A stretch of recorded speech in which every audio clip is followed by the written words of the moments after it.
Good evening. I'm so happy that you came. It's a joy for me to be here and to show you what you're going to see. It's going to be very exciting, and it's going to be kind of like a stream of consciousness.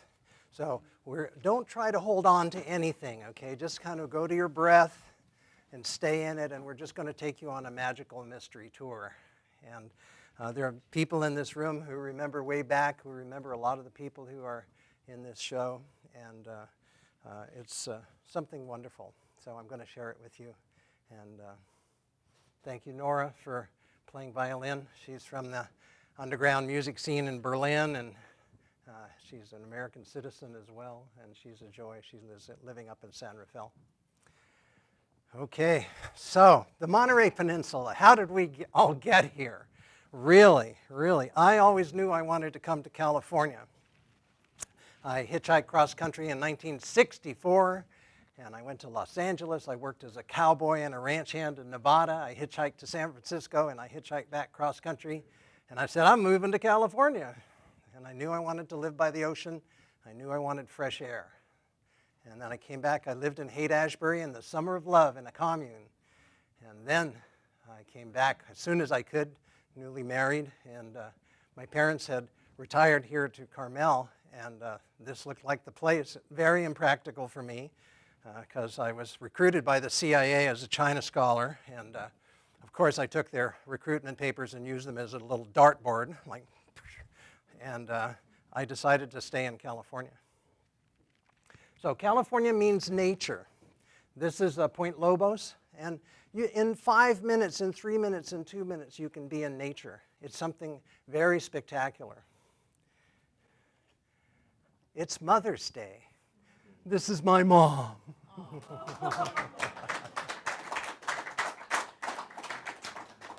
My mother was a lover of St. Francis of Assisi and treated me well.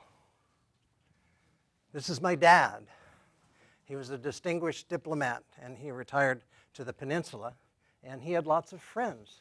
This is Fulton Freeman, first or second president of the Monterey Institute of Foreign Studies, as it was called then, with Dean Rusk, Secretary of State. And Fulton Freeman played the trombone. He was ambassador to China. He was really quite something, and he was stationed with my dad in 1934 in Mexico. This is Fred Farr. This is Sam Farr's father, Senator Farr, who was really a great power in Sacramento and highly respected. And if you wonder how we got such a good congressman in Sam Farr, look to Fred, and probably Sam Farr's wife, too. So what is the Peninsula? People come here for golf. This is God, Arnold Palmer, and Julius Boros. People come for the Concours d'Elegance and see the old cars. People come for the Jazz Festival and see Dizzy Gillespie and Bill Evans, Stan Getz in the old days. People come to see the Blues Festival and Big Mama Thornton, great chompers. And Fort Ord was a training center. Every week was payday in the old days, and was wild in Monterey. It was wild in downtown Monterey. You could still smell the horses. You could still see the Model A cars in their apparitions. And we marched on Fort Ord against the Vietnam War. We closed Highway 1. It was 2 lanes in those days. And these are part of the courageous people that came and stood and said, no more, no more, no more. And we had been doing it for years and years and years. And our boys had been dying, but we spoke up. Now Fort Ord is going through a whole new incarnation. This is the old Aquarian House. These are the people who saved my life. This is a motley crew. This is a group of the most talented people you can imagine. And they did counseling. It was founded by Larry Burkhart. And it was called the Monterey Peninsula Youth Project, and this is the Aquarian House. And these people did drug education, they did sex education, they did counseling, they went out into the schools, they had suicide prevention, and all of these people were heroes. And I could go through them one by one, but there they are. And God bless them all. They saved me. When I didn't know what I wanted to do, I was hired. And I ran an alternative to the courts program, and I was a counselor in the Carmel High School. And it was really something. I think I got some of my gray hairs there. So, Roy Slater, where did he come from? I got a lot of emails about Roy. He was the great magician of Cannery Row. He was legally blind. He was known as Impervo in Ringling Brothers Circus. He swallowed swords, he laid on beds of nails, he ate glass, he ran electrical currents through his body. He was amazing. He was a tightrope walker. And everybody asked him, well, how do you do that? And he said, well, it's all mind over matter. He says, if you don't much mind, it doesn't much matter. This is Danielle Evans. The Aikido Center of Monterey just celebrated their 40th anniversary. Can you imagine that? Training children and training wonderful people in the ancient art of making people follow you wherever you want them to go. Anyway, Danielle's still beautiful, and this is a great early shot. The bruised reed. People remember. You know, God bless these guys. These guys are the only truly vegetarian restaurant on the peninsula, and they were on Alvarado Street. And we thank them, and we invite more vegetarian restaurants. I've been vegetarian for 35 years, so for me, and these guys did a great job. This is a self-portrait, a multiple exposure self-portrait in the old days. People wonder what did I look like before I had a beard. This is Eros. He would dress up like Eros, and he would go to weddings, and he would go to celebrations, and he would bring joy to everybody. He had heart-shaped glasses, and he went on to do a serious, disaster relief work in all of California. Wasn't that Jeffrey? Cupid. He was called Cupid. We call him Cupid. Yes, right. These are just real people. This is a daughter-father team at Carmel Fire Department.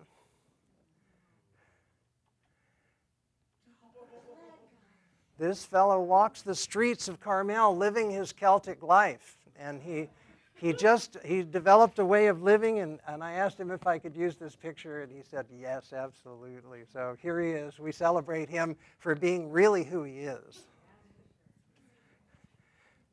This is John Frickman doing In and Out of the Garbage Pail by Fritz Perls. And John Frickman ran the Cypress Institute, and he was a counselor at Carmel High School. He helped found the Haight-Ashbury Medical Clinic. And he was a wonderful, wonderful fellow. He was a close friend of the great hypnotherapist Milton Erickson.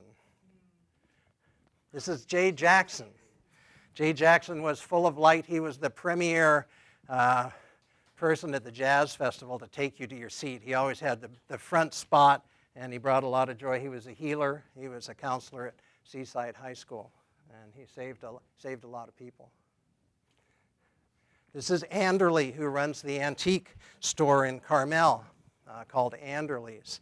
And he once went up the river in New Guinea. He passed the first city. He didn't buy anything, and then he bought stuff, and he bought stuff, and he bought stuff, but he had to come back the first city in order to get home. And at the first city, they were waiting for him with bows and arrows, and they were going to kill him. And he looked at them, and he says, okay, he says, I'll buy all your arrows. And he did. This is Stancil Johnson, psychiatrist in Carmel, and he wrote the first major book on Frisbees.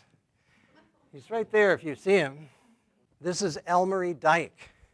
She was known as Mrs. Pacific Grove. She had her own radio station. She was the primary founder of the Feast of Lanterns. And as you see from her little musical brooch, she really worked to bring the Monterey Symphony here. And remember that as we go through this, we're going to see people who live in Pacific Grove and always wanted to be here. And And they kept Pacific Grove dry. It was a place where people came to pray.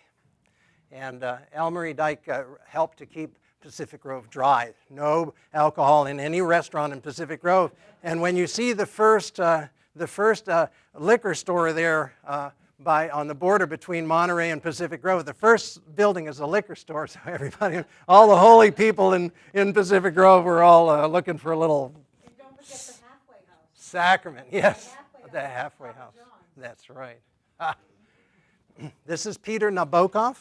Peter Nabokov lived in Pacific Grove. He was a fine mind, and he wrote the first book on Indian running and became an expert in American Indian affairs. Father Charlie Moore is a young man.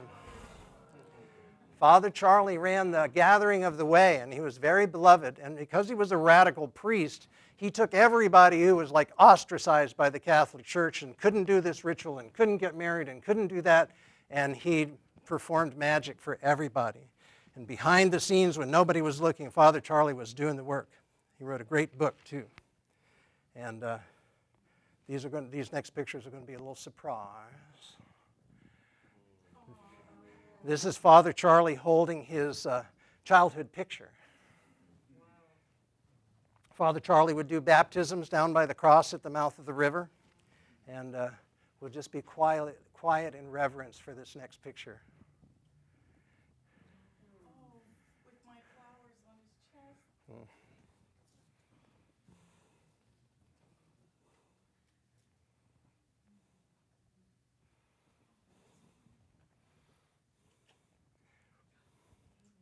Amy Carroll, who did the first tarot deck of angels and ran the photography store in Pacific Grove. Isn't that a nice shot? Her eyes. Oh, we know this fellow.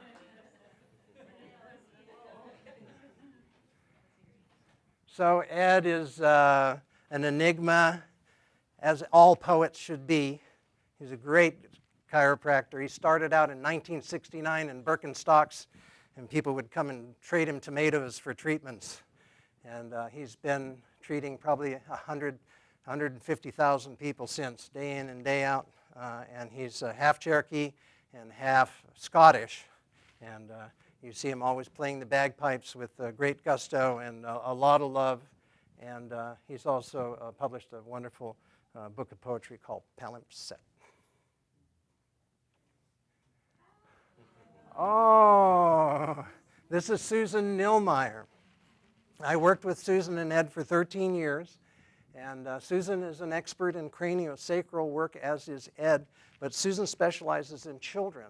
So she's got like 40 years of experience with children, and that delicate touch. When you get squeezed out through the tube into earth, your head gets compressed. And she saves children day in and day out and keeps them out of ear infections, and has brought it to a high art. This is Katerina Harlow. And Katerina Harlow did heroic work teaching in Salinas. She is a woman who awakens the Muslim tradition from the inside out. And she's a light. And you find her everywhere hidden, doing the work behind the scenes, really making sure that you're all being protected and taken care of. And her bumper sticker on her car said, "If you want peace, work for justice." And since she's retired, that bumper sticker's disappeared, and it's replaced by maybe 20 monarch butterflies. This is May Waldrop.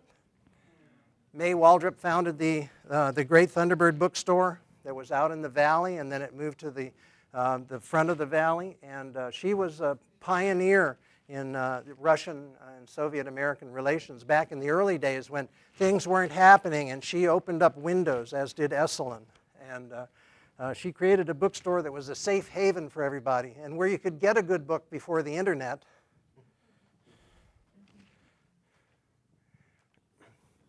This is a double exposure of Alexander Weigers from Carmel Valley. He was like a Renaissance man. He wrote a book on how to make your own tools. And he'd take leaf springs from old cars, which was really fine steel, and he would fashion tools out of it. And he would show you how to make an anvil. And he made great prints, he photography, and he patented the flying saucer in 1948. And he drew pictures of San Francisco where the flying saucers come in and out, and in and out, and in and out. So just you'll see one day how way ahead of his time he was. This is Francois Martin. Francois Martin was a great puppeteer. 2-page spread in Life magazine of all his puppets and his longtime partner, Ralph Geddes. And he said, I always wanted to play the villain. And he had a theater out in Carmel Valley called the Tantamount Theater.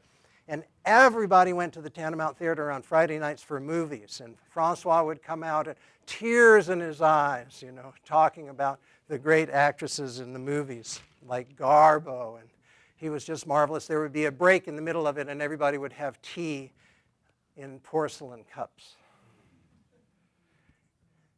Actually, this talk came from Francois, because I went to his memorial service, and there were like 25 people there, and I thought, Francois, you helped so many people. You were such a light, and so few people came, and you must remember this: a love letter to the Monterey Peninsula.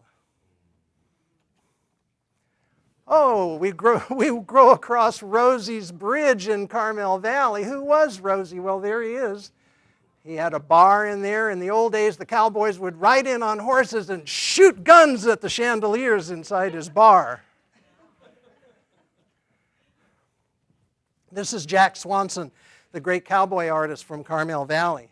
And he was a man who knew horses from the inside out. And he painted great oils of the cowboy scenes. And he was a nationally acclaimed and collected artist. This is Tom Little Bear Nason in his hogan at high noon. And this was a place of ceremony that people came and did incredible Indian ceremonies. And Little Bear created the 4 winds. And as a fully half Esalen, and there's no full-blooded Esselens left, he and his dad kept the culture alive, and they welcomed people of all races and all castes and all nations with no prejudice. He was a great ceremonial leader for sweat lodges. And wonderful fellow. This is Peyton March. This is Carolyn. Peyton ran Peyton's Place at the mouth of the valley. Fast food place like a cafeteria, and he fed all the poor. The people would walk out of the woods who were living in the woods and didn't have any money, and then come in, and Peyton would feed them, and Carolyn would hold court at her table for all the spiritual people, all the poets, all the artists. And it was really quite a little center. This is Mort Levitt from the valley. And Mort is one of those early spiritual guys from way back, who I can think of a lot of stories, but Mort was a business manager for Richard Hittleman, and he created the first TV shows for yoga. So you think all this stuff of yoga came out of nowhere, but Mort sold millions and millions of books on yoga. They were translated into 33 languages, and he's also, shall we say, a raconteur. This is Elisa Lodge, the Wowza. And she is now 76 or more, and she was Miss Florida. And she has taught everywhere at Esalen and Arica. And she was a light. She still is. She's got books out on how to stay young. And, basically, flexibility of the spine.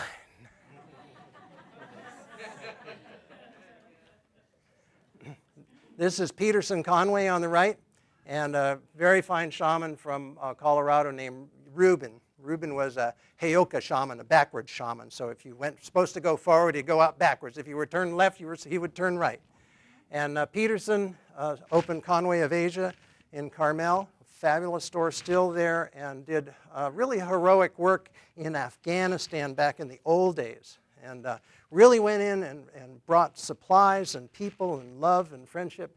And he was a serious adventurer, and brought Coleman Barks here to read Rumi. So what's the power of nature? This is the floods. The whole mouth of the valley was flooded to 4 feet deep. The houses were destroyed. The movie theater was destroyed. All the stores in the crossroads were flooded. Was it the 100-year flood or was it the 500-year flood? And, what happened to the Carmel Bridge? The Carmel Bridge was swept away. As you go across the Carmel Bridge, remember that storm was so powerful that the entire peninsula was isolated. Nobody could get in and nobody could get out. And that's pretty amazing. So when you go across the Carmel Bridge, remember this shot. Oh, young Leon Panetta, Congressman Panetta. So who's just retired. There's a big article on him in today's Sunday Chronicle, really good one. And you know, he's been in deep service. We always knew he was an honest man from the get-go. And he was kind, and he was good, and he was Obama's savior, his eyes and ears in the Pentagon and the CIA. Joan Baez. Beautiful shot, beautiful hands. Joan Baez not only was a great, great singer, she was courageous, and she stood up when we were fighting against the war and we were like in the middle of nowhere in Pennsylvania. She would show up with her husband and save us. She put herself on the line. Rick Maston. Rick Maston was our troubadour, and he would always go somewhere else to make a living. So he'd come to the mouth of Colorado Canyon, and he'd put on Willie Nelson, and then on the road again. And he would go out and be the troubadour for everybody. He was a great poet. May I have this dance with you? And when I was at his memorial service, I didn't go inside. I looked up, and I could have sworn I saw him sitting on top of the church. And he was legend for his one-movement line drawings. If you look for his book, it's fabulous, and they're just brilliant. Lisa Feynman, our really great folk singer who shows up at all the folk singing festivals, a great cantor. But really, what she does is she brings the bright light everywhere she goes. Like, everybody just gets happy, and they go like, oh, yeah, let me get a tan in your beautiful light. Who's this guy? Sadhanam Singh, the gong master. There's a Paiste gong over there. And Sadhanam Singh taught yoga every week for more than 15 years, Kundalini yoga. And he sang to God. He sang bhajans. He played fabulous guitar. And he was the music man. Heather Secord, now Heather Parsons. She was the star healer at Post Ranch, and she is now a great bhajan singer in Maui, and she runs the Sufi camp bhajans. And I have to share my favorite day, the day that she sang the national anthem at the opening of the Big Sur baseball season. And let me tell you, all these tough guys, you know, they all took off their hats, and Heather sang so beautifully. It was the greatest national anthem I ever heard, and she put full heart. Uh-oh, who's going to guess who this is? This is Barbara Rose Schuler. Age 20 in the Pastorella, before it became famous. And she's our great music critic, and everybody loves her, and really somebody intelligent as a music critic who's really talented and really right for the Bach Festival and for all the music things that go on here. We take off our hats to her. But don't you love that picture? These guys are in character, right? This is Jake Stock of the Jake Stock and the Abalone Stompers. And these guys, they just played music. and that was like an pa but with soul. Real musicians playing real music. And this is him down in Big Sur. Oh, who's this guy? This is Michael Farian. And Michael Farian was initiated by the Gyoto monks and could chant in chords like the Tibetan monks, and would do ceremony and healing for people. This is Francis Heisler. Francis Heisler was the great civil rights attorney, twice awarded the highest ACLU award, and he allowed the hippies to lie on the grass in Carmel. Can you believe that? And he forced the opening of the Cherry Foundation by fighting against the one-armed lawyer. We won't mention his name. And Francis Heisler, during the interview with him, I said, it was some real desperation. I said, well, how are we going to protect our rights? And he said, we protect our rights by defending the rights of others. And it struck me, I know that, but it struck me like thunder inside my body. And it's one reason why I always support the American Civil Liberties Union, even though I don't always agree with them, but that's why. This is Dori D'Angelo. Dori D'Angelo was called the Angel Lady of Carmel. She was a phenomenon, and she worked with a spirit doctor called Dr. Jarvis. Not this one here, but from Scotland, from the 1800s. And she did psychic surgery, and she ran an angel group here for many, many, many, many years. And she was the sweetest of the sweet, and everybody loved her.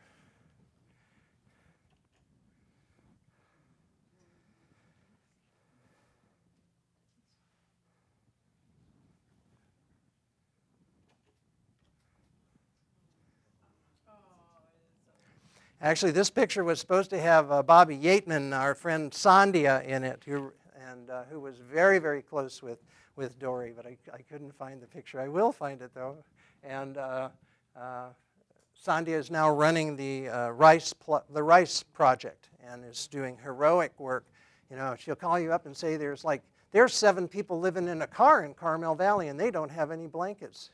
Got a blanket? Got a jacket? Got something you're not using? Want to give some money and feed people? The Rice Project. This is Dr. Wajah Kim, the great acupuncturist on Cass Street. She was Korean. From age 5, her village knew that she was a woo. She was a great healer. She was a legend in Boston. She moved to the Monterey Peninsula. She was my first acupuncture teacher, and I tell you, if it weren't for her, I wouldn't be an acupuncturist. And she and I were on the Tour de France in 1983 with Jonathan Boyer. And she's just a light, and she was so beautiful. And she worked 3-4 rooms at a time, and without blinking an eye. Wajah Kim. This is Roberta Godbey. And Roberta Godbey wrote the first PhD thesis on healing with crystals. And she gave birth to the first child of the year 26 years ago and won all kinds of prizes at Community Hospital. And now she's a serious Zen practitioner up in Sebastopol and a fine therapist. And her son is 26 years old. This is John Sanderson. Slightly photoshopped. And John Sanderson founded the Monterey Institute of Touch in Carmel Valley. And he was a fabulous fellow. He's living in Maui now, maybe on the way to Phoenix, Arizona. And he and Dwayne Judge founded the Wellness Center. And this is the most beautiful picture of Dwayne Judge with his grandchild, full of joy.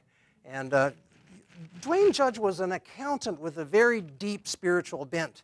And he helped found the Community Spirit magazine and newspaper with Jonathan Drake and myself as editors. And, you know, what happens when like an accountant just like covers your red ink, you know, and puts his money where his mouth is? He's a fine fellow. Oh, it's Jonathan Drake. Jonathan Drake was editor of Community Spirit magazine, and he's now running a fine corporation out in, called Zomags. Zumaz. And he's a surfer, and he's like one of those hideout spiritual guys. This was the first Men's Day on the Monterey Peninsula that was organized by John Sanderson. 60 men, real men, who came out in the old days before men's groups maybe were so popular. And these guys were just wonderful, and it was very, very successful. Oh, Fred Jealous. Fred Jealous founded Breakthrough for Men and has helped many, many, many, many men come together and really break through and break out and become free of their past and fully designated into their future. So I show this just for fun to show that at one time maybe I was a little thinner. And that's me and John Sanderson and Charles Muir. And I show the picture because I want to honor Charles for founding Source Yoga. He won the lottery in New York. He came out to California, taught for Richard Hittleman, and founded Source Tantra, and has taught literally tens and tens of thousands of people that sex can be really a powerful union for God, and safe and wonderful and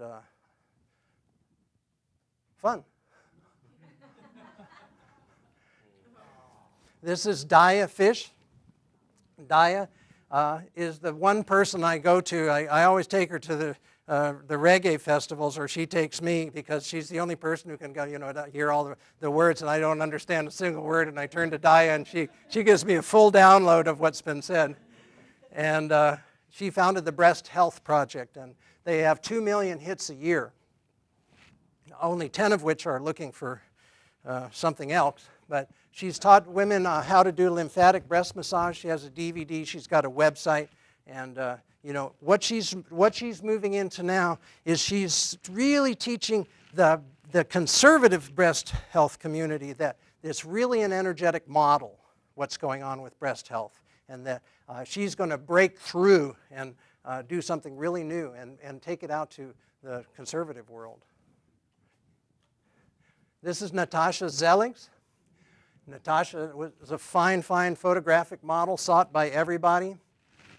She taught me really deeply about A Course in Miracles, and now she's running a fabulous web design company, and she's a wonderful healer as well. This is Jeff Bernard, who teaches Qigong healing. He's a graduate of the Jerry Johnson's Medical Qigong School, and I wanted to throw in his kids, because his kids are just wonderful. And this is like a real dad picture, He's a good old boy. He's got a school in Pacific Grove. This is a classic picture. This is Jerry Rubin in the middle, Dr. Jerry Rubin. And Dr. Jerry Rubin is like the premier oncologist on the Monterey Peninsula. And this is kind of his 1970s attire. And he founded, with Steve Connor on the right, the first hospice in California, maybe the first hospice in the United States. And it started in the old days. I was on the crisis team for a year and a half.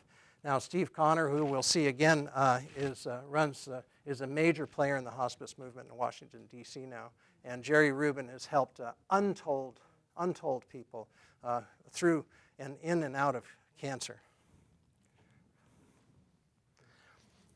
This is Amachi. This is Amrita Ananda Mahima, the great divine mother of the universe, who came to Carmel and swooped up all kinds of people who loved her.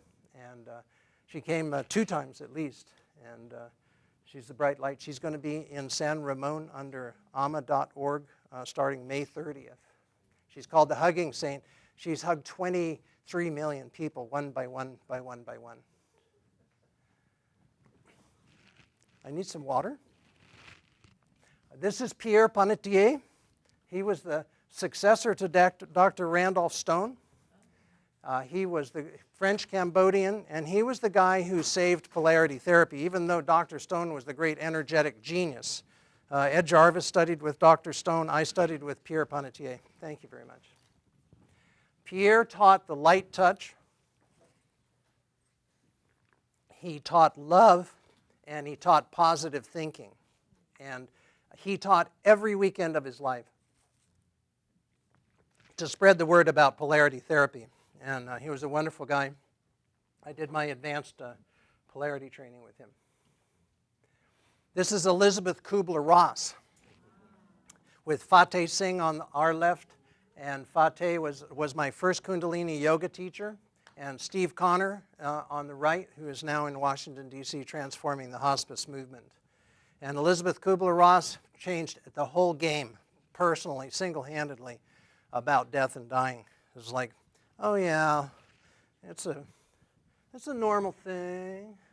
It's going to happen to all of us. What a concept. Okay, Elizabeth Kubler-Ross, she was a light. This is Baba Muktananda. He came to Carmel Valley in 1974, founded Siddha Yoga.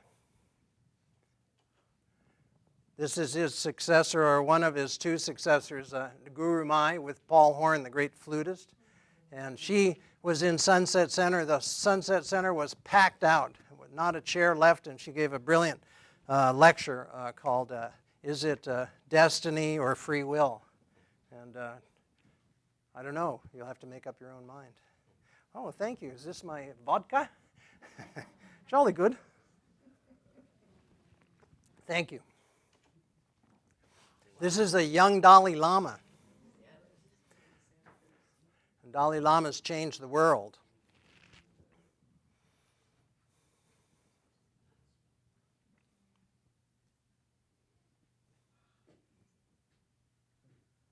It's like the guy who, everybody knows that he's real and everybody knows that he's honest and everybody knows that he's speaking truth. He says, my religion is compassion. This is the great healer Ronald Beasley from England. He wrote a book called The Coat of Many Colors. He was a close friend of Dwayne Judge, and he used to draw people's auras. He did a big presentation in Sunset Center, and he would draw your aura and get every color right and everything that you needed to work on in your body. He was from Tunbridge Wells in England. This is the greatest shaman I ever met, named Don Jose Matsue at Esalen. He was probably 108 years old at this time. He was missing an arm and was blown off by a piece of dynamite when he was 85. He's holding a stick with rattlesnake rattles on it and feathers. And he could literally pull a disease out of your body. I watched him do it. This is me. Without touching me, he pulled so hard. The pull was so hard, he pulled me over. He literally pulled me forward and over. He was an amazing man from the Huichol people, a peyote cult in Mexico that's being heavily persecuted in Mexico. He was the great shaman. This is Ram Dass. And, Ram Dass, we have to really honor him and remember him as a great force. He wrote Be Here Now. He was the student of Baba Haridas, who you're going to see later, from Mount Madonna Center here in Watsonville. And he was giving out LSD to all the intellectuals and artists. He gave LSD. Cary Grant took LSD in 1957. And then when... Anyway, he went on, he played sitar, he talked about God everywhere he went, he sang to God, and his guru was Neem Karoli Baba. He wrote a book called Miracle of Love, Stories of Neem Karoli Baba.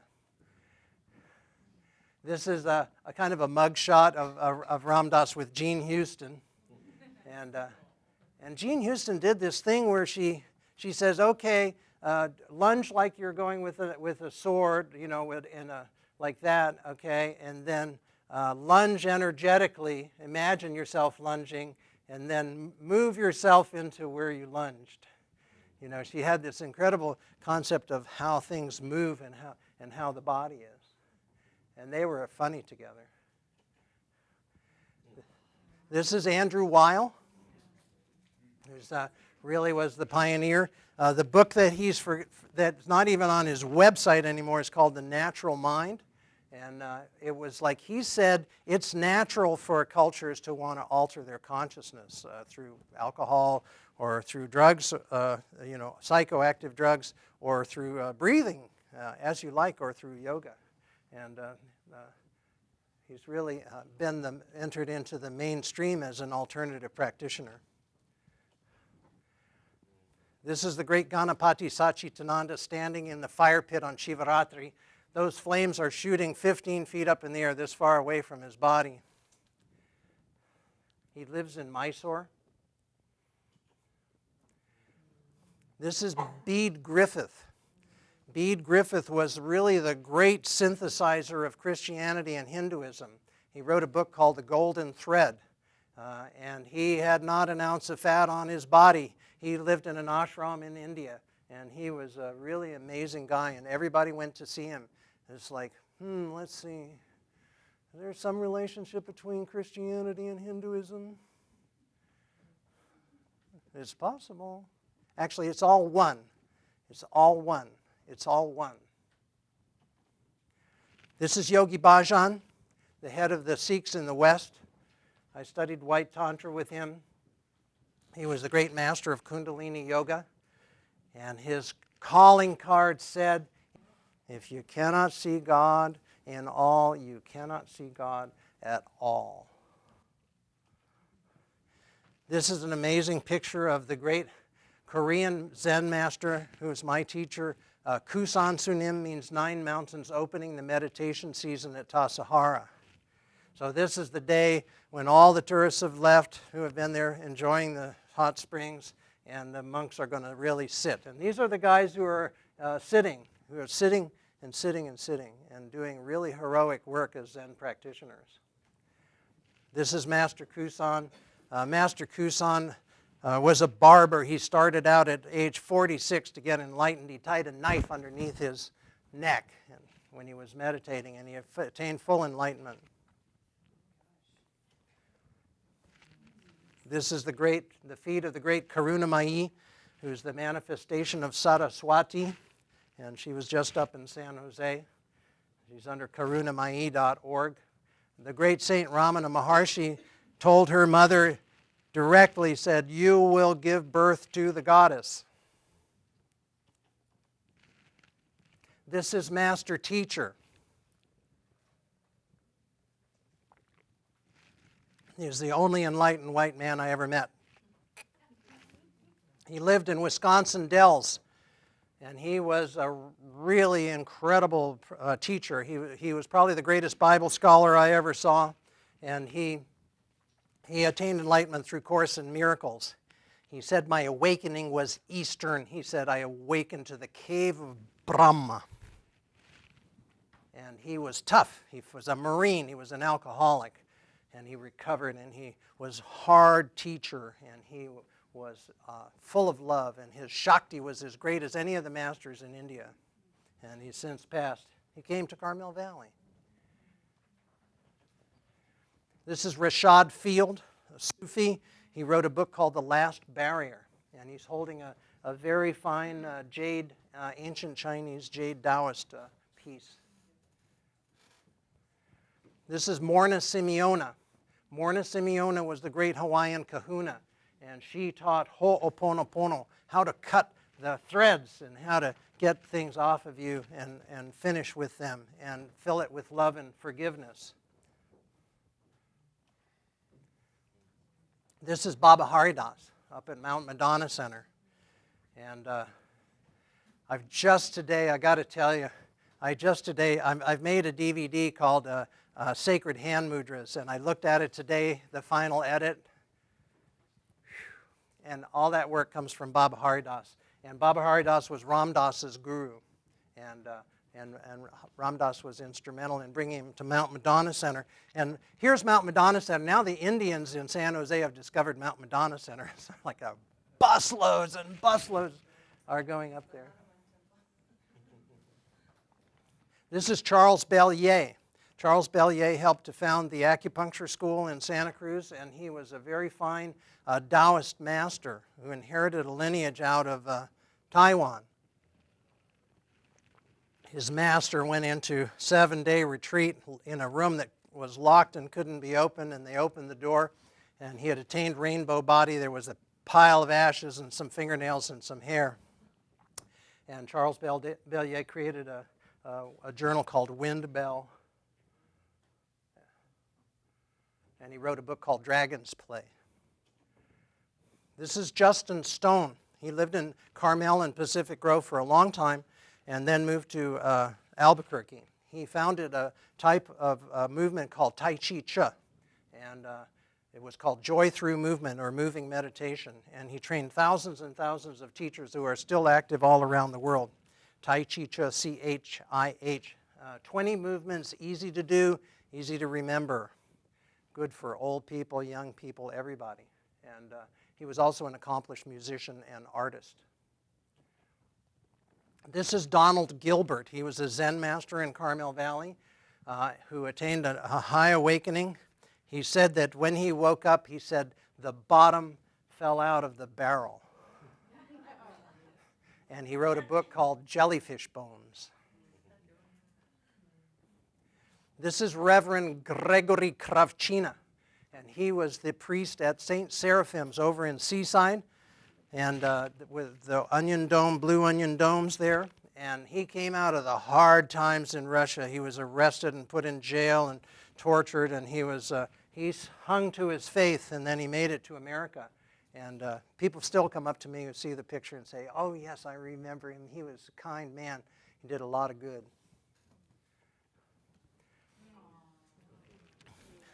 This is Rabbi Leah Novick and holding the Torah. And Rabbi Leah, we can't really say enough about her. She was a pioneer in Washington, D.C. As a premier assistant to Bella Abzug. And she was in the White House with Jimmy Carter, hammering out the great legislation for women in the United States for freedom and rights. She's probably the senior rabbi in the world now. And she's fighting for women's rights at the wall in Jerusalem. And she's taught her students to don't eat before ceremony and drink good wine.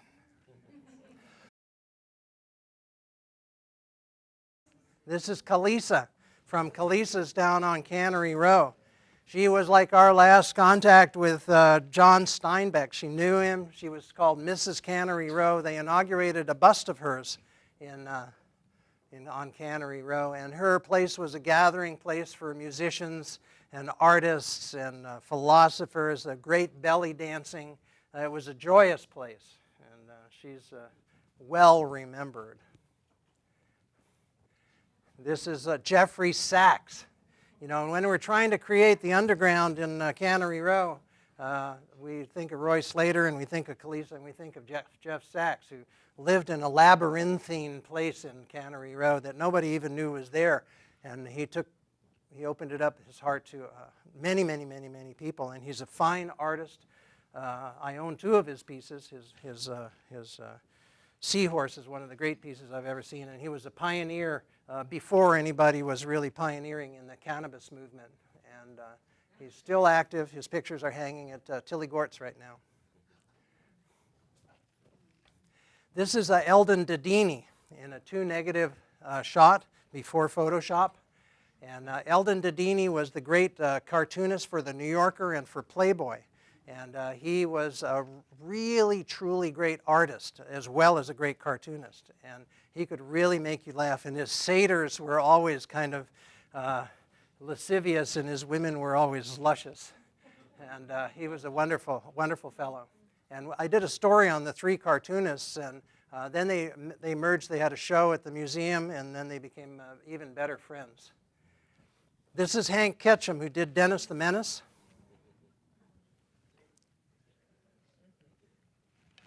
Dennis the Menace is still being published, even though he's passed.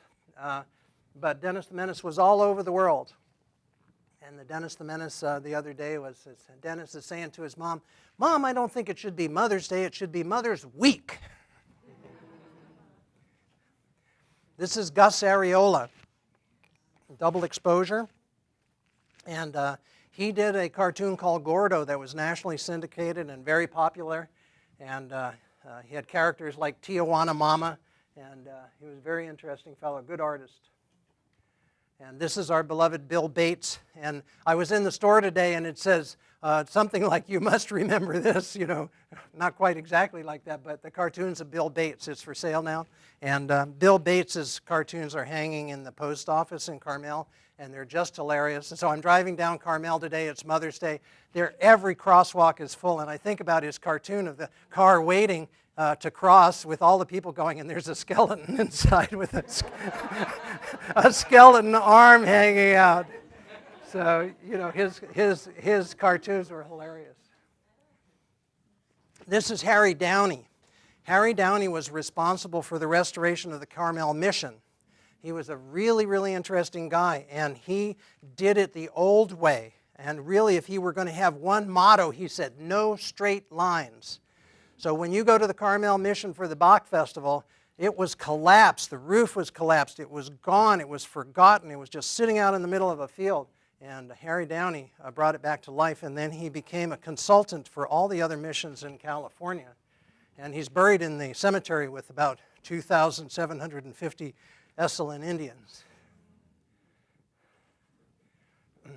This is Nathaniel Owings. When you go down Big Sur, you see a pyramid house about 2/3 of the way to Esselen, and he was a member of Skidmore, Owings, and Merrill, the great architectural firm. And his wife was Margaret Owings, who saved the sea otters, and he was the guy who was asked, of all the architects in the country, to redesign downtown Washington, D.C. He was asked by John Kennedy. This is Marley Avant doing the Belle of Amherst, of Emily Dickinson, and she embodied the role, and she was a wonderful actress. She's still acting, and she is actually kind of a hideout shaman. I knew her from when she got back from Ecuador, and she painted things at my house that were just ethereal, and she's a fabulous portraitist and a bright light in the theatrical world. This is Talon Thomas. Talon Thomas has embodied John Steinbeck. He's embodied all the great people from the Monterey Peninsula, including Samuel Clemens, Mark Twain, and recently he did a wonderful performance of his new poetry book called, I think it's something like Inside the Buffalo. And when Talon Thomas acts, you can just literally see him morph on stage. And when he points someplace, I look, and I see exactly what he sees. And he's sort of our local treasure. So when you see him performing, go see him. Check him out. This is Henry Littlefield. Henry Littlefield was the headmaster of York School. He came out of the intellectual college and prep school tradition of the East Coast, and he was the light at York School. Really ran the place, but he was also an actor, and he was a dramatic presenter, and he would do performances, especially of the Wizard of Oz. And we remember him. You must remember this. This is Eve Tartar Brown. Eve Tartar Brown lived in Carmel Valley with her husband, Harper Brown, who was a gentleman scholar, a wonderful Quaker, a deep Quaker. And Eve Tartar Brown was legend for cutting hundreds of thousands of pieces of paper and making landscapes out of them. She developed all kinds of new techniques, and there are people who really collected her works. But it was more like who she was and who she represented with her husband Harper that we remember. She was a bright light and deeply spiritual and dynamic and alive and vital. This is Dick Crispo as a young man. And you know, Dick Crispo is probably the greatest carrier of history on the Monterey Peninsula. His studio's down on Cannery Row. And so here's a guy, he's on the Monterey Peninsula. He's represented, now this is in the old days, he's represented in 33 major national museums around the world. And like, he's just walking around like, you know, okay, no problem. And a wonderful, wonderful artist. I was with him in, well, I like to tell people I've been to prison twice. But the first time was to interview J.J. Parker, the head of Lewisburg, Pennsylvania. And the second time I went to see Dick Crispo do what was considered at that time to be the longest mural in the world, which he designed and had all the prisoners in Soledad paint. And Dick is still active and vital. But his, you know, he came out of this fabulous tradition out of Mexico, and he grasped it really in his guts. and produced brilliant work. This is Donald Saxby, a wonderful sculptor. His Ellen Saxby is doing brainwave work here on the peninsula, very skilled. This is Doug Stakely as a young man. Doug's just put out a new book on photography of Big Sur, with all kinds of good introductions in it. And but is forgotten, he founded Concepts Jewelry with his wife Jackie, and he on the Ocean Avenue. But he was a very accomplished Scandinavian silversmith, like of the highest order, before he morphed into an adventurer and a photographer. This is Edith Truesdell, and she was a painter in Carmel Valley. And she went to a retirement home, and when I went to see her, we were talking, she opened the bathroom door, and she looked in the mirror, and she said, "Look, the room is twice the size."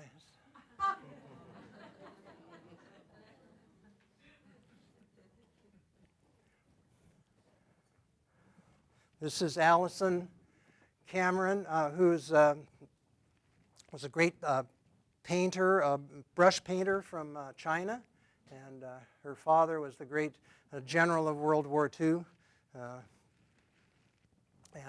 This is just a lovely picture of her at rest. This is Sam Colburn from Pacific Grove. Now, Sam Colburn is a really highly recognized, was a highly recognized watercolor painter. And what did he do at night? He was a dispatcher for Carmel Taxi. And he'd morph in the day, and he'd teach all these serious artists how to do great watercolor. This is Ephraim Donor. Ephraim Donor was one of Henry Miller's good friends. He was a noted tile maker. He was a bon vivant. And he was a really, really, really serious ping pong player. And Henry Miller wrote about him in his book, My Bicycle and Other Friends. This is Chang Dai-chen. And Chang Dai-chen everywhere always was referred to as China's greatest living artist. He lived in Pebble Beach for 3 years. And his paintings, his landscape paintings, are beyond marvelous. In the old days, there were whole rooms dedicated to his work in the National Museum in Taiwan. So on this last trip, I stopped one day in Taiwan to go to the museum, and I found out his house was nearby. I went to see it, and there was a 1973 Lincoln Continental in the driveway, and it had a Pebble Beach placard on the front. This is him standing by his brush tomb. He said that his brushes were such an extension of his hand when he was working that he would bury them ceremonially, almost as part of his body. And he would work with fox hair and all kinds of rare kinds of brushes. And he lived, 12, 13 years in Brazil. And he was really, really brilliant painter. And I met people in China, and I would tell them I knew Chang Dai-chen, and they just didn't believe me. They had no place in their mind to believe that I had met him in Carmel, California, in Pebble Beach. Oh, this is Don Wauber. Don Wauber is called the Jade King of Big Sur. Now, what people don't remember about Don is that he was a very serious scientist with published papers in the old days, and then he developed this passion for jade. And he spent thousands of hours polishing, and he would bring up these huge pieces of jade from the bottom of the ocean, which don't exist anymore.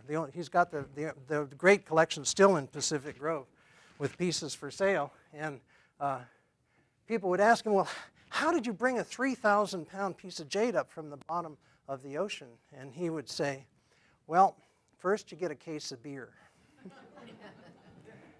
So he would put a net underneath it with 4 bags, and he would fill the bag with air from his tanks, and it would float it up, they'd drag it to the ocean, and then put it on a truck and take it home. And now you can't, it's against the law. You have to get permits, and you can't get a permit. This is Jerry Wasserman, artist in Carmel. And Jerry was one of those guys who really understood that the foundation of painting is drawing. This is Barbara Spring from Big Sur. She was a really amazing sculptor. She would use chainsaws and things like that. She had a big show at the Oakland Art Museum. This is Elizabeth Murray. And our dear Elizabeth Murray, who's really, part of the idea of all what we're talking about is really the idea of community. How do we establish community? How do we bond? How do we find out that we're all one? And she has a program called Celebrate Beauty. She wrote a book called Monet's Passion, and she was the person who, for 25 years, went and lived at Monet's garden in the old days and photographed it all of those years. And she's got a new book coming out. She just did a big presentation at the Botanical Gardens in New York. And she's a light to bring everybody together. Also a hideout shaman, but we won't tell her. This is General Kirwan. This is the head of Fort Ord, who I interviewed. And he was a real guy. He was a real soldier. 7-year tour of duty in Vietnam. And he said, everybody wants to get in a war until you realize what a goddamn mess it is. This is Dick Price, one of the 2 founders of Esalen. Dick Price was heavily beloved, and he was killed in a strange accident where he was meditating in a river and a rock took him out. And in the old days, because he was having these spiritual experiences, they submitted him to 15 serious electroshock treatments, and he said, that's never going to happen to anybody again. And he opened his heart. He took people in. He helped to found the Spiritual Emergency Network with Stan Groff and a few other people. This is Michael Murphy. When these 2 guys met, when you see the picture of them as young men at Stanford, and they decided to found the Esalen Institute, it's really quite something. And literally, these 2 guys changed the history of the world, single-handedly. They pioneered in Rolfing and in Feldenkrais and in Gestalt with Fritz Perls. They took care of Baba Olatunji. They took care of Gregory Bateson. They were real heroes, and Esalen is still at the center of my heart. And I was put on the special guest list for 24 years, and then one day I wasn't. This is Emil Norman of Big Sur, and he is the guy who did the sculptures at the Monterey Conference Center with all the inlaid pieces of fine, rare woods of the animals and things like that. He was a very fine sculptor, and he did wonderful printmaking. And he was a cook and a bon vivant, and he had an organ established in his house that was initiated by E. Power Biggs. And he would go to the Bach Festival in a purple beret, and he would stand on the back door of his house overlooking the ocean, and he would say, on a clear day, you can see Japan.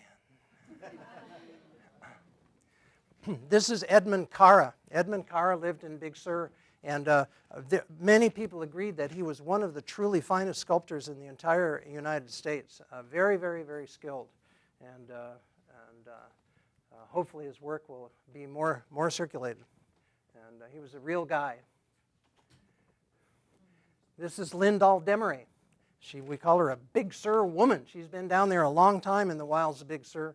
She ran the Angel Group after Dory passed for many, many years, maybe 15 years. And she runs a meditation group now. She's a spiritual counselor.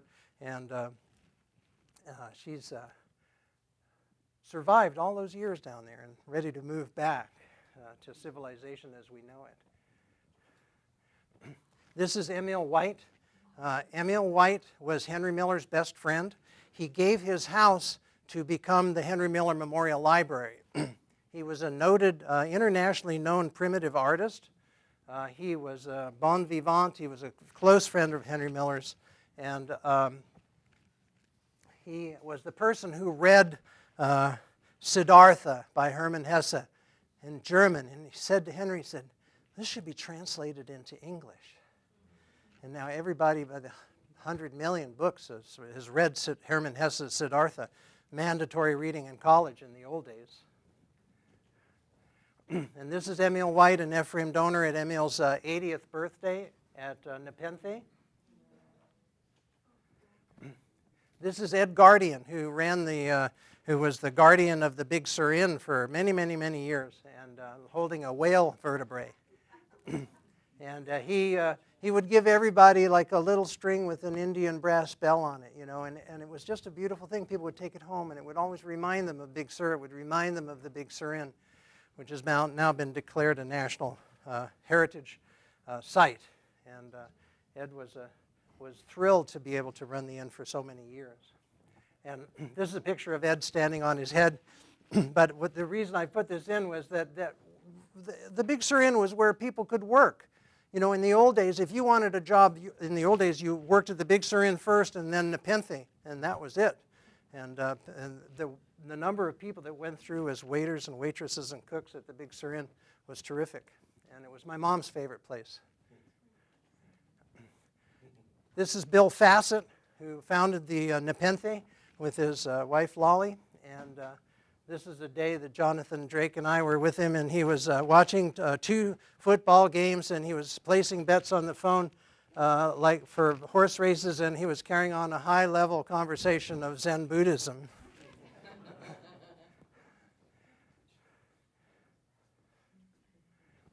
This is Paul Horn. Paul Horn did one of the first New Age records called Inside the Taj Mahal.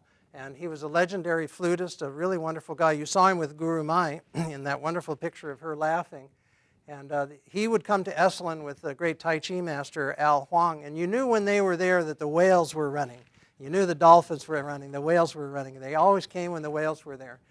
And on that recording of Paul Horn's Inside the Taj Mahal, you can actually hear if you listen really carefully, you can hear the mosquitoes. This is Al Huang, who taught Tai Chi. He was an accomplished brush master in the ink brush.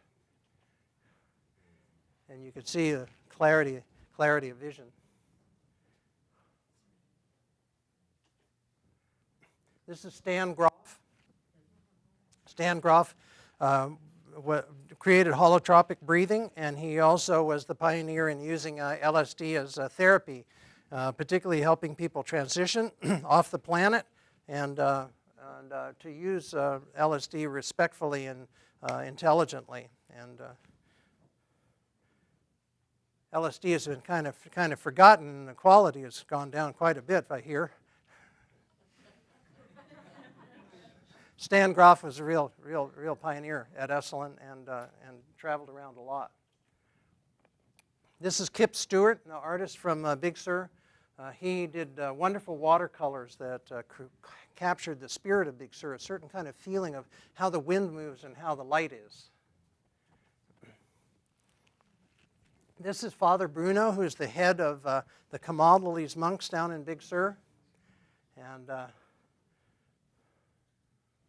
these guys are quiet.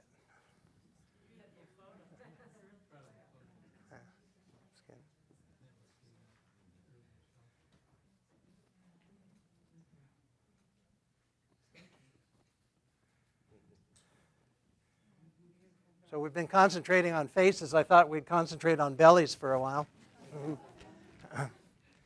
This is the 4th of July festival at Esalen, which was really brought to life by Jason Fan, who runs the Spirit Garden down in Big Sur.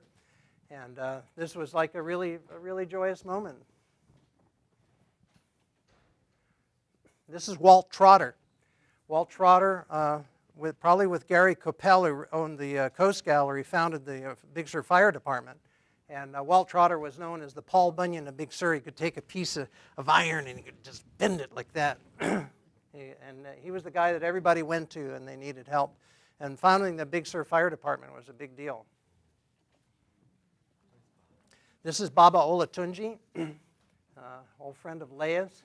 And he came out with a record in 1957 called Drums of Passion. And it's like the Red Stripe beer commercial where it said, Red Stripe beer has been teaching white people to dance for 30 years. So all of a sudden, 1957, here's Elvis Presley and Baba Olatunji getting people to move. And Baba Olatunji was not only a great drummer, but he was a Yoruba shaman of a high order. And what was really nice is when he was passing, Esalen really looked out after him, took care of him. And he did all the dancing, and he did all the training of the dancers and the drummers at Esalen. It was quite something. So we're kind of coming a little bit towards the end here. We're going to honor the photographers. For example, like everybody falls in a different category. So, Ed was in Pacific Grove because Ed Jarvis, he always knew that from when he was like 12 years old, he was going to live in Pacific Grove. It's like Jennifer McKnight. She came to Pacific Grove, she was 15. She said, I'm going to live in Pacific Grove. And everybody knew this is where people prayed and they danced and they were quiet and there was no alcohol. And it was a gated community, Pacific Grove, in the old days. And that's why Bill Little and the Pacific Coast Church are there. It's a holy ground, really. So this is Ansel Adams. Ansel was really a terrific force here on the peninsula. He changed the history of photography. He created the Center for Creative Photography in Sunset Center, which is still there. And he brought all the great photographers here. And you could be in a room, I'd be in a room with John Sarkowski from the Museum of Modern Art, and Jerry Uelsman, and Minor White, and Imogen Cunningham, and all of these people. And Ansel developed what was called the zone system, so people could have actual control over their photography and control the whites and control the blacks. And he was also a pioneer ecologist. Broke his nose in the earthquake of 1906. And he was an accomplished pianist. This is Win Bullock, one of the truly great photographers on the Monterey Peninsula who inspired me. He and Edward Weston were the ones who really captured me in the old days. Win Bullock was a mystical photographer. There's a whole websites on him. Barbara Bullock's still living here on the peninsula. And we got a National Endowment for the Arts grant to make a movie on his life. We got $26,000 with Tom Tyson and Peter Thompson and Amartat Cohen. And we made a film, and he's actually watching the first edit of the film, and he was in the process of getting ready to transition. And he has tears running down his face here. And he was a truly wonderful fellow, as was his wife, Edna. This is Brett Weston. Brett Weston was Edward Weston's son. And he was a terrific photographer. And, as time passes, he's going to become more and more noted. He got a lot of publicity because he said it's the photographer's right to destroy his or her negatives. And people were going, no, you can't destroy that negative. And he burned them. And he took a stand. And he was really quite something. Who's this? Sharon. This is the woman who did my photograph on my website, and she's a wonderful local photographer. And there's a picture of Jerry Uelsman in the background, Sharon Garber, and she's really been very kind and generous and very creative photographer. These are kind of like a couple of old-timer pictures here. This is Al Weber and Paul Caponegro and Huntington Witherell. And the last photographer, I don't remember, I'm sorry. Somebody will call out the name maybe. And the gathering of the real senior elite. This is Paul Caponegro, who lived down in Garrapatta Beach and did really spectacular black and white photography. This was going to be a picture of Morley Bear, and when I finally got it, I went like, "Oh, that's not Morley Bear." So Morley Bear was a photographer who lived down in Garrapatta in that big stone house, and he did a book called Adobes in the Sun and Painted Ladies, and he taught a lot of photographers around here. And this is Steve Crouch, who did Steinbeck Country, wonderful early book, and a wonderful photographer, and he's teaching and he's doing critiques here. And this is Imogen Cunningham, the great photographer from the F-64 group. There was a group of photographers, and they said that the f-stop of 64, the narrowest opening that you could have, would give you the greatest depth of field. And Ansel Adams and Imogen Cunningham and a few other photographers together formed this legendary group. And so photography moved out of sort of this sort of soft, romantic kind of photography into this really, really sharp. And we also remember that, that it was the great photographers who helped create the national parks. They were in Washington. They didn't have any idea what was going on in the 1800s. And these guys went out in covered wagons with 11 by 14 glass plates and dust and heat, and they took these fabulous pictures and they sent them back to Washington. And between Teddy Roosevelt and John Muir and a few other people, saved the national parks, which is our great forte in America. This is Pat Hathaway. And with one of I own this picture. It's a fabulous picture of an old car in Pebble Beach. And what Pat Hathaway did was he had the great vision to save all the great old photographic collections on the Monterey Peninsula and elsewhere. And when anybody wants a picture for a newspaper or for an art piece in a hotel, or personally, they go to Pat Hathaway's gallery there on Pacific Street. This is Mark Lolick, and I'm going to just bow down to Mark. Mark works in Bay Photo, and he scanned all of my photos for this show, and he did it with like real heart and really paid attention. Yeah, he's been 14 years at Bay Photo. He's been working for Bay Photo for 25 years, and you come in and he's just nice and kind and cares and low stress. And, thanks, Mark, a lot. Some of the quality of the pictures, gets lost on the screen. We're going to there'll be a DVD available of this whole show with the actual pictures cut in and by Wave Street Studios and our great cinematographers and Rhett and all the people here. We're going to kind of almost wrap this up with Martha Casanave, this lovely, lovely picture, how beautiful she is. Martha won the Imogen Cunningham Award twice. She's got a new book out, so you should keep your eyes open for it. And we've photographed a lot of the same people, so it'd be interesting to look at her book and compare. And just when I'm thinking, I got the best picture of Ephraim Donor, and I look at Martha's and I go, God, Martha, that's great. That's a lot better than my shot. And she did pinhole photography. She went to Russia in the old days, in the real old days, and photographed the refuseniks and writers that were hiding out from the communist fascists. And it's a nice shot, huh? So we're pretty much going to come to an end of the show here.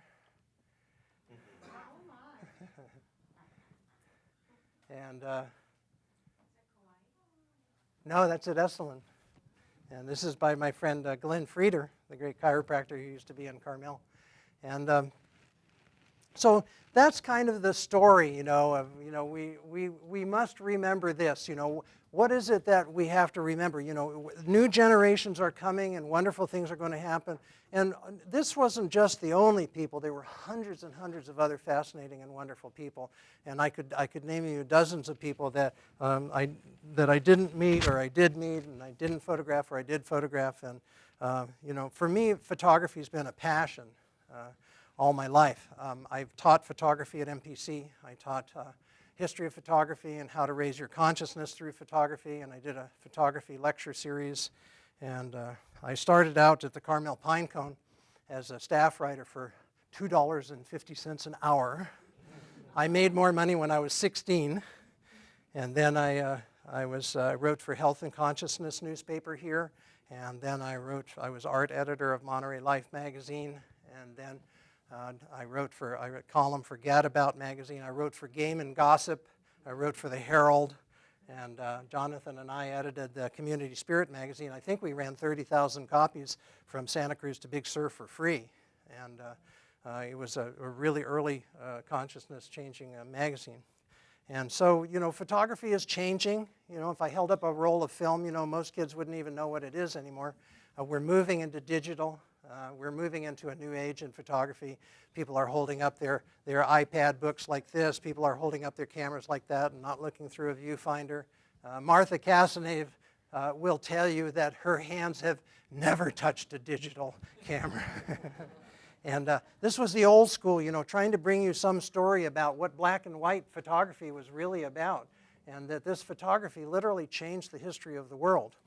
And not only did photography change the history of the world, but the people in the show did, from the Esalen Institute to all the different healers to all the different spiritual people and the artists and the cartoonists and the politicians. And it was really quite a golden era on the Monterey Peninsula. And it ain't over. Thank you.